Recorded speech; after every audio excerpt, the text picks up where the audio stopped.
The Magician's Hat by Malcolm Mitchell. Family Fun Day at the library was filled with exciting events: book scavenger hunts, storytelling, reading rallies. Today, for the first time, a big magician arrived with a bag of tricks and a big hat. Everyone gathered around to see the magician perform. He bent a spoon just by looking at it. He made playing cards float in front of his nose. The magician can make a coin appear from a puppy's ear. When he waved a wand, a banana vanished. This was just the warm-up act. Now the magician was ready to dazzle the crowd with his favorite trick of all. The magician's magic started with a story. When I was a kid, my mom and dad brought me to this library on a family fun day. During the library scavenger hunt, I wandered into the reading room. There were hundreds of books about dogs, books about planes, books about the sun, flowers, rain, cities, and circus dancers. Out of the hundreds of books, one special book jumped out at me. It was a magic book. I read and read and read, every single word on every single page. I discovered that book wasn't just about magic. I learned that books are magic. Even though I was still in the library, those pages and words took me to places I had always dreamed of going.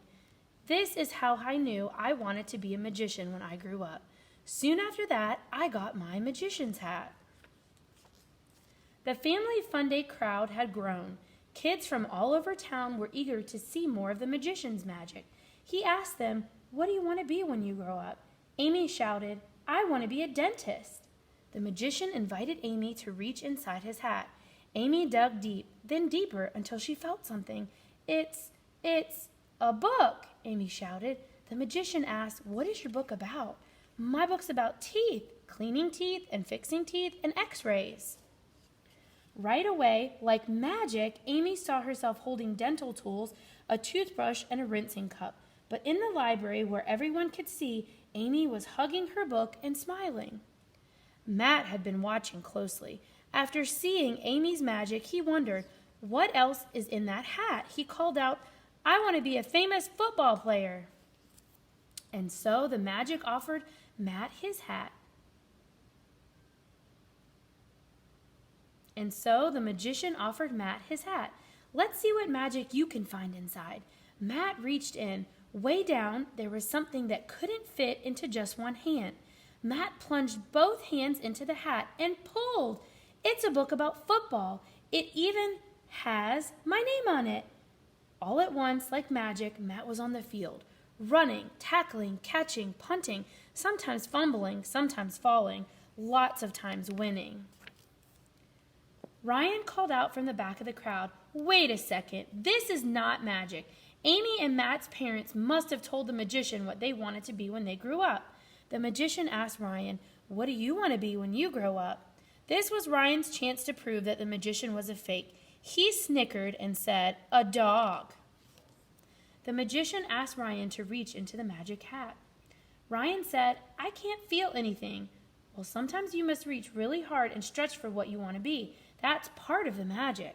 Ryan reached deeper and deeper until his fingers grabbed onto something. He clutched a beautiful book that had nothing to do with dogs. Its pages were filled with letters and paintings and photos and foldouts, stars, planets, rocket ships.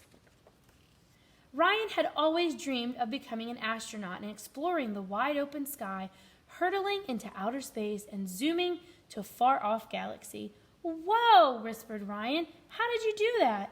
"I'm not doing anything," the magician said. "You are."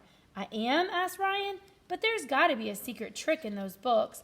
The desires that are within you bring out the magic in these books. Follow your dreams and they will take you wherever you want to go." The magician turned his hat so that everyone can see. What are your dreams? That question made all kinds of magic appear.